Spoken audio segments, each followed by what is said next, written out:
এভাবে কি বন জঙ্গলের মধ্যে ঘুরে বেড়ানো ঠিক? ঠিক না। আমরা আসছি বন জঙ্গলে, তো এটা পুরাটাই মানে পাহাড়, চারিদিকে গাছপালা। এখানে একটা ফল দেখলাম, এটা কি ফল না ফুল?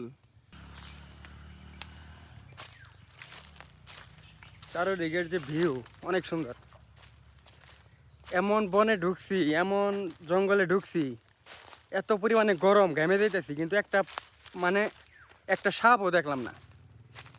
একটা বিষাক্ত যে পোকা বা সাপ, কোনো কিছুই দেখলাম না। ওইদিকে আরো গভীর, ওইদিকে আরো ভিতরে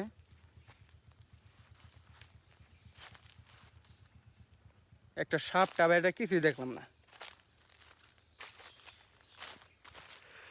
কি পরিমাণ গরম!